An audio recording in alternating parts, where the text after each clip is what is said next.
திருச்சி திருவரம்பூர் தொகுதிக்கு புதிய பேருந்து நிலையம் அடிக்கல் நாட்டினார்கள் மண்ணின் மைந்தர்கள். மாண்புமிகு நகராட்சி நிர்வாகத்துறை அமைச்சர் KN நேரு, மாண்புமிகு பள்ளி கல்வித்துறை அமைச்சர் அன்பில் மகேஷ் பொய்யாமொழி இன்று நகராட்சி நிர்வாகம் மற்றும் குடிநீர் வழங்கல் துறையின் சார்பில் 6வது மாநில நிதி ஆணையத்தின் கீழ் ரூபாய் 6.10 கோடி மதிப்பீட்டில் திருச்சிராப்பள்ளி திருவரம்பூரில் புதிய பேருந்து நிலையம் அமைப்பதற்கு அடிக்கல் நாட்டி திட்டப் பணிகளை தொடங்கி வைத்தார்கள். இந்நிகழ்வில் மாவட்ட ஆட்சித்தலைவர் வே. சரவணன், மேயர் அன்பழகன், திருச்சிராப்பள்ளி பாராளுமன்ற உறுப்பினர் துரை வைகோ, மண்டல தலைவர் மு. மதிவாணன், மாநகராட்சி ஆணையர் திரு லி. மதிபாலன், துணை மேயர் ஜி. திவ்யா, மாவட்ட நகர் ஊரமைப்பு குழு உறுப்பினர் வைரமணி, மாமன்ற உறுப்பினர் எஸ். சிவக்குமார், மாநகராட்சி அலுவலர்கள் மற்றும் கூட்டணி கட்சி நிர்வாகிகள், திருச்சி மாநகர காங்கிரஸ் கமிட்டி தலைவர், மாமன்ற உறுப்பினர் எல். ரெக்ஸ் மற்றும் திருச்சி தெற்கு மாவட்ட காங்கிரஸ் கமிட்டி தலைவர், மாமன்ற உறுப்பினர் கோவிந்தராஜன், திமுக மாமன்ற உறுப்பினர்கள் சாதிக் பாட்ஷா, கே. கார்த்திக், DBS தாஜுதீன் மற்றும் பகுதி நிர்வாகிகள், வட்டச் செயலாளர், பொதுமக்கள் உள்ளிட்ட பலர் கலந்து கொண்டனர். நகராட்சித்துறை அமைச்சர் KN நேரு மற்றும் பள்ளி கல்வித்துறை அமைச்சர் அன்பில் மகேஷ் பொய்யாமொழி அவர்கள் கூறுகையில், திருச்சி மாநகர கழகம் சார்பாக தலைமை கழக அறிவுறுத்தலின்படி திராவிட பொங்கல் சமூக நீதிக்கான திருவிழா கொண்டாட்டம் நடைபெற்று வருகிறது. அதன் ஒரு நிகழ்வாக மாபெரும் சைக்கிள் போட்டி மாநகர கழக செயலாளர் மு. மதிவாணன் தலைமையில் நடைபெற்றது. போட்டியை துவக்கி வைத்து பரிசுகள் வழங்கி சிறப்பித்தார். மாவட்ட கழக செயலாளர் அமைச்சர் முனைவர் அன்பில் மகேஷ் பொய்யாமொழி இந்நிகழ்வில் மாநகர கழக நிர்வாகிகள் PA நூர்கான், M. தமிழ்ச்செல்வம், சந்திரமோகன், பொன் செல்லையா, சரோஜினி, பகுதி கழக செயலாளர் RG பாபு மற்றும் அணிகளின் அமைப்பாளர்கள், உள்ளாட்சி அமைப்புகளின் பிரதிநிதிகள், பகுதி கழக செயலாளர்கள், வட்டக்கழக நிர்வாகிகள் கலந்து கொண்டு சிறப்பித்தனர். சைக்கிள் போட்டிகள் கீழ்கண்ட வயதினருக்கு ஆண்களுக்கு 18 வயது முதல் 35 வயது வரை, 36 வயது முதல் 65 வயது வரை, பெண்கள் 18 வயது முதல் 35 வயது வரை, 36 வயது முதல் 65 வயது வரை வயதிற்குட்பட்ட பிரிவினருக்கு போட்டிகள் நடைபெற்றது. முதல் பரிசு ரூபாய் 10,000, இரண்டாவது பரிசு ரூபாய் 7,500, மூன்றாவது பரிசு 5,000. போட்டியில் வெற்றி பெற்ற வீரர்களுக்கு பரிசுகள் வழங்கப்பட்டன. நன்றி, வணக்கம். விழா சிறப்புரையாற்றிட வருமாறு பணிவோடு அழைக்கிறேன். அனைவருக்கும் என்னுடைய காலை வணக்கத்தை தெரிவித்து நான் கொண்டிருக்கின்ற இந்த ஒரு நல்ல நிகழ்வு திருவரம்பூர் தொகுதிக்கான ஒரு நீண்ட நாள் ஒரு எதிர்பார்ப்பாக இருந்த ஒரு பேருந்து நிலையம், அதற்கான அடிக்கல் நாட்டு விழாவை இன்னைக்கு செய்திருக்கின்ற நம்முடைய மாண்புமிகு அமைச்சர் அண்ணன் அவர்களுக்கு தொகுதி மக்களின் சார்பாக முதலினுடைய நன்றிகளை தெரிவிக்க கடமைப்பட்டிருக்கிறேன். உரையாற்றி அமர்ந்திருக்கின்ற அன்பு சகோதரர் நாடாளுமன்ற உறுப்பினர் துரை வைகோ அவர்களே, மாவட்டத்துடைய ஆட்சித்தலைவர் அவர்களே, நம்முடைய வணக்கத்துக்குரிய மேயர் அவர்களே, மாநகராட்சியுடைய ஆணையர் அவர்களே, நம்முடைய கோட்டத் தலைவர் நான் மதிவாணன் அவர்களே, துணை மேயர் அவர்களே, மேடையிலே அமர்ந்திருக்கின்ற மக்கள் பிரதிநிதிகளே, இங்கே வருகை தந்திருக்கின்ற நம்முடைய மாவட்ட கழகத்துடைய செயலர் அண்ணன் வைரமணி அவர்கள் உள்ளிட்ட நம்முடைய தோழமை இயக்கத்தை சார்ந்திருக்கின்ற அன்பு தோழர்களுக்கும், பல்வேறு நிலையில் இருக்கக்கூடிய மக்கள் பிரதிநிதிகளுக்கும், பத்திரிகை துறை ஊடகத்துறை சார்ந்திருக்கின்ற நண்பர்களுக்கும் என்னுடைய வணக்கங்கள். குறிப்பாக ஒரு 6 கோடி ரூபாய் மதிப்பீட்டில் இன்றைக்கு இதற்கான ஒரு மிகப்பெரிய ஒரு பணியை இன்னைக்கு அடிக்கல் நாட்ட வருகை தந்திருக்கிறார் அண்ணன் அவர்கள். சரி, இது மட்டும்தானா என்று சொன்னால், நம்முடைய மாநகராட்சி சார்ந்து கிட்டத்தட்ட ஒரு 13 வார்டுகள் நம்முடைய தொகுதி சார்ந்து இருக்குது என்று சொன்னால், இங்கே எங்கு சென்றாலும் ஏதோ ஒரு விதத்தில் ஒரு வளர்ச்சி பணிகள் தொடர்ந்து நடைபெற்று கொண்டே தான் இருக்கின்றது. அதற்கு முக்கிய காரணமாக இருக்கக்கூடிய துறையினுடைய அமைச்சர் அண்ணன் அவர்களுக்கு என்னுடைய நன்றிகளை தெரிவிக்க நான் கடமைப்பட்டிருக்கின்றேன். குறிப்பாக மிகவும் ஒரு முக்கியமான ஒரு நிகழ்வாக நான் இங்கே அண்ணனுக்கு நன்றி சொல்ல கடமைப்பட்டிருக்கிறது என்பது, திருச்சிராப்பள்ளி மாநகராட்சியுடன் 2011 சேர்க்கப்பட்ட திருவரம்பூர் பேரூராட்சி, பாப்பாக்குறிச்சி ஊராட்சி, எல்லக்குடி ஊராட்சி, கீழக்கல்கண்டார்கோட்டை ஊராட்சி மற்றும் ஆலத்தூர் ஊராட்சி ஆகிய பகுதிகள் அடங்கிய 5 பழைய வார்டு, பழசு நம்ம சொன்னோம்ல 61லேருந்து 65 வரைக்கும், அந்த பகுதி வாழ் பொதுமக்களுக்கு என்று ஒரு திட்டத்தின் கீழாக நாள் ஒன்றுக்கு நபர் ஒன்றுக்கு 135 லிட்டர் வீதம் குடிநீர் வழங்குவதற்கான ஜெர்மானிய வங்கி உதவியுடன் கிட்டத்தட்ட 63.7 கோடி மதிப்பீட்டில் பணிகள் இங்கே எடுத்து அது இன்னைக்கு அது நடைமுறைக்கும் அது வந்திருக்கின்றது. என்னை பொறுத்தவரைக்கும் இன்றைக்கு இது சார்ந்து பல்வேறு இடத்துல இந்த நீரேற்று நிலையங்கள் இருக்குது என்று சொல்லும் பொழுது இது சார்ந்த வார்டு எண் 38, 39, 40, 41, 42, 43 ஆகிய பகுதிவாழ் பொதுமக்களுக்கு 20 அனைவரையும் வருக வரவேற்கிறேன். அடிக்கல் நாட்டு விழாவிற்கு இங்கு வந்து சிறப்பு செய்துள்ள தொகுதி மக்கள், கூட்டணி இயக்கத்தை சார்ந்த நிர்வாகிகள், நம்முடைய மேயர் அவர்கள்,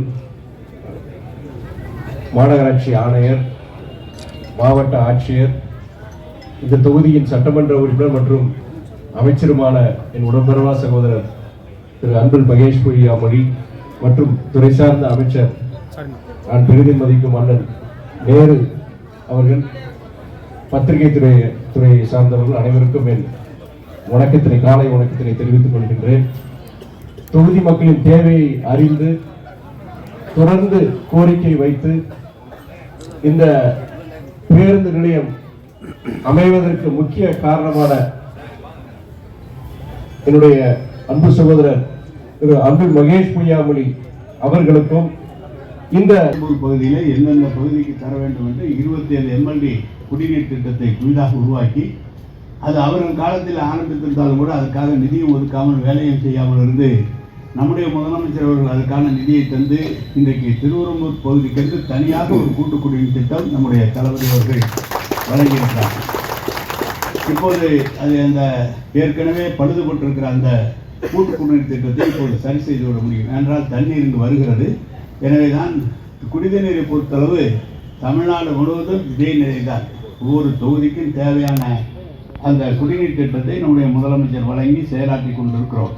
அதுவும் சென்னை, திருச்சியை பொறுத்தளவு அனைத்து இடங்களுக்குமே, அனைத்து தொகுதிகளுக்குமே 9 சட்டமன்ற தொகுதிகளுக்கும் தனியான குடிநீர் திட்டம் உருவாக்கி குடிநீர் விநியோகமும் நடைபெற்றுக் கொண்டிருக்கிறது. ஆரம்பிக்கிறோம் என்றல்ல, முடிந்து விநியோகம் நடைபெற்றுக் கொண்டிருக்கிறது. தமிழ்நாடு முழுவதும் எடுத்துக்கொண்டால் நம்முடைய முதலமைச்சர் அவர்களுடைய வழிகாட்டுதலின் பேரில் ஏற்கனவே நாம் வழங்கப்பட்டு வந்த குடிநீர் அளவு என்பது 4,25,00,000 பேருக்கு தான் வழங்கப்பட்டு விட்டது. இந்த 50 ஆண்டு காலத்தில் தலைவருடைய ஆட்சியின் 5 ஆண்டு காலத்தில் கிட்டத்தட்ட 3 கோடி மக்களுக்கு கூடுதலாக குடிநீர் வழங்குகிற பணி நடைபெற்றிருக்கிறது.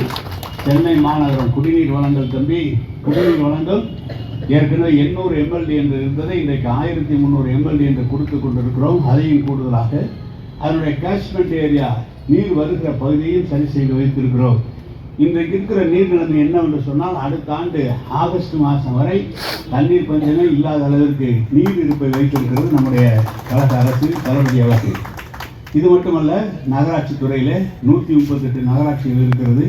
138 நகராட்சியிலே கிட்டத்தட்ட 40 நகராட்சியிலே புதிய பேருந்து நிலையங்கள், 40 நகராட்சியிலே இருக்கின்ற மார்க்கெட் அவர்களுக்கு கட்டித்தரப்பட்டு, மார்க்கெட்டும் பொதுமக்களுக்கு விநியோகம், அவருடைய பொருளை சரியாக விற்பதற்காக மார்க்கெட்டும், வந்து போவதற்கு பொருளாதார ரீதியாக மேம்படுத்துவதற்காக பேருந்து நிலையங்களும் கட்டப்பட்டிருக்கிறது. குடிநீர் போலவே அதையும் மக்களுக்கு பயன்பாட்டுக்கு கொண்டு வந்திருக்கிற அரசு. கட்டி கொண்டிருக்கிறோம் அல்ல, கட்டி முடித்து சிறப்பு விழா நடத்தியிருக்கிற பகுதி 40 பேர் நகராட்சியிலே. அதே போல 480 பேரூராட்சியில 120 பேரூராட்சியில் இந்த வேலைகள் நடைபெற்றிருக்கிறது. பேரூராட்சியில் தனியாக குடிநீர் திட்டத்துக்கு என்று நம்முடைய மாவட்ட ஆட்சித்தலைவர் அவர் இருந்த காலத்திலே ஒவ்வொரு பேரூராட்சிக்கும் தனியாக 20 கோடி என்ற அளவிலே பணம் ஒதுக்கப்பட்டு ஓன் சோர்ஸிலே குடிநீர் வழங்குகிற அந்த பணியை செய்து கொண்டிருக்கிறோம். அனைத்து இடங்களிலுமே கழிவறை வசதி, அனைத்து இடங்களிலும் மழைநீர் வடிகால் வசதி, அனைத்து இடங்களிலுமே விரிவுபடுத்தப்பட்ட பகுதியிலே குடிநீர் திட்டம் வருவதற்காக பணிகள், விரிவுபடுத்தப்பட்ட பகுதியிலே நமது LED விளக்கு தருகின்ற அந்த பணிகள் என்று தொடர்ந்து அரசின் சார்பாக பல பணிகள் நடைபெற்றுக் கொண்டிருக்கிறது. ஜாதி மத பேதம் வரக்கூடாது, எல்லாம் ஒன்று என்ற அளவிலே இந்த அரசை பொறுத்தவரைக்கும் எல்லாருக்கும் எல்லாம் என்ற அளவிலே திட்டங்களை தீட்டி தந்திருக்கிறோம். இப்போது நவீன எரிவாயு தகனமேடை என்பது பெரிய இடங்களிலே, பெரிய மக்கள் கூடுகின்ற இடத்திலே, அங்கு நிறைய மக்கள் வசிக்கின்ற இடத்திலே மிக குறைந்த செலவிலே அரசு சார்பாக அவர்களுக்கு இறுதி சடங்கு செய்கிற அந்த பணி செய்யப்பட்டிருக்கிறது. நான் இது சொல்கிறேன், நம்முடைய துறை என்பது மணியண்ணன் உள்ளாட்சித்துறை அமைச்சராக இருக்கும்போது சொன்னார், இருக்க நடக்க பாதை, இருக்க இடம், பார்க்க வெளிச்சம் என்று சொல்வார். அவருடைய குடிக்க தண்ணீர் என்று சொல்வார். அதே முன்மாதிரியாக கொண்டுதான் இன்றைக்கு மக்கள் காலையில் 6 மணி 4 மணியிலிருந்து எழுந்தால் இரவு படுக்க போகிற வரை இந்த துறை பணியாற்றி கொண்டிருக்கிறது. இந்த துறை தான் அவர்களுக்கு தேவையான காலையில் எல்லோரும் தண்ணீர் தர வேண்டும், அவர் செல்கிற வழியிலே பேருந்து வசதி செய்ய வேண்டும். பேருந்து வசதிக்கு சாலை வசதி சரியாக இருக்க வேண்டும். சாலை வசதி இருந்து பேருந்து போகிற போது மிக குறைந்த கட்டணத்திலே கல்வி கற்பதற்காக அவர் பள்ளிக்கல்வித்துறை அமைச்சர் அவருக்கு அந்த அளவுக்கு இல்லை என்றாலும் கூட மாநகராட்சி நகராட்சி பள்ளியிலே நடுநிலைப் பள்ளி ஆரம்ப பள்ளி என்று மிக குறைந்த செலவிலே அந்தந்த பகுதியிலே பள்ளி கட்டணம் அவர்கள் கட்டப்பட்டிருக்கிறது. பெரிய மருத்துவமனை இருந்தாலும் கூட நகராட்சி சார்பாக மருத்துவமனைகள் உருவாக்கப்பட்டிருக்கிறது, மாநகராட்சி சார்பாக மருத்துவமனைகள் உருவாக்கப்பட்டிருக்கிறது. எனவே கல்வி கற்பதற்கு மருத்துவமனை என்று தொடர்ந்து அந்த பணிகள் இந்த அரசின் சார்பாக செய்யப்பட்டிருக்கிறது. நீங்கள் பார்க்கலாம், பல இடங்களிலே இன்றைக்கெல்லாம் குப்பைகள் இல்லாத நகரமாக உருவாக்க வேண்டும் என்று சொல்லி அந்த நகரமாக அந்த பணியை செய்து கொண்டிருக்கிறோம். தொடர்ந்து அதில் சில தொழில்கள் பல இடங்களிலே பொதுமக்கள் சிலர் இந்த இடத்துல குப்பை கொட்டக்கூடாதுங்கிறாங்க, இதை கொஞ்சம் தள்ளி கொட்டினா அவங்களும் கொட்டக்கூடாதுங்கிறாங்க. இப்படி பல இடங்கள் இருந்தாலும் அதை எடுக்க வேண்டும் என்ற நோக்கத்தோடு நம்முடைய முதலமைச்சர் என்ன சொன்னார் என்று சொன்னால், குப்பையிலிருந்து மின்சாரம் தயாரித்து விடு, குப்பையை அந்த இடத்திலேயே முடித்து விடு என்று சொல்லி இப்போ சென்னை, கோவை, மதுரை 3 இடங்களிலே குப்பையிலிருந்து மின்சாரம் தயாரிக்கிற அந்த திட்டத்தையும் இந்த அரசு தொடங்கி இருக்கிறது என்பதை நான் தெரிவித்துக் கொள்கிறேன். எனவே நகராட்சித்துறை என்பது ஒரு மிகப்பெரிய அளவிலே ஒரு ஆண்டுக்கு 25,000 கோடி அதற்கான வளர்ச்சி திட்டங்களுக்காக நம்முடைய முதலமைச்சர் தந்து இதுவரை 1.5 லட்சம் கோடி அளவுக்கு வளர்ச்சி திட்டங்கள் இந்த 5 ஆண்டு காலத்திலே வழங்கியிருக்கிறார்கள். அது மட்டுமல்ல, இது இல்லாமல் வெளியிலே ஜெர்மன் வங்கி, நபார்டு வங்கி, நமது எல்லா வங்கிகளிலும் குறைந்த அளவிலே வட்டிக்கு வாங்கி அதன் மூலமாக திட்டங்களை நிறைவேற்ற பணிகளையும் செய்து கொண்டிருக்கிறோம். நம்முடைய ஒன்றிய அரசு சரியாக ஜல்ஜீவன் திட்டத்திற்கு நிதி ஒதுக்கி தந்திருக்குமானால் இங்கே இருக்கிற 7 கோடி மக்களுக்கும் இந்த 5 ஆண்டு காலத்திற்குள்ளாக பாதுகாக்கப்பட்ட குடிநீர் வழங்கப்பட்டிருக்கும். ஜல்ஜீவன் திட்டத்தை கடந்த ஆண்டிலிருந்து நிறுத்தி அவருடைய பங்கு தொகை தராமல் இருக்கிற காரணத்தால் தான் இந்த திட்டங்கள் இப்போது ஒகேனக்கல் 2வது திட்டம், அதே போல் திருவண்ணாமலை திட்டம் இருக்கிற 14-18 திட்டங்கள் புதிய திட்டங்கள் போடப்பட்டு டெண்டர் வரை வருகிறது. அதனால் நிறுத்தி வைக்கப்பட்டிருக்கிறது. இல்லை என்று சொன்னால் தமிழ்நாடு முழுவதும் பாதுகாக்கப்பட்ட குடிநீர் வழங்கப்பட்டிருக்கும்.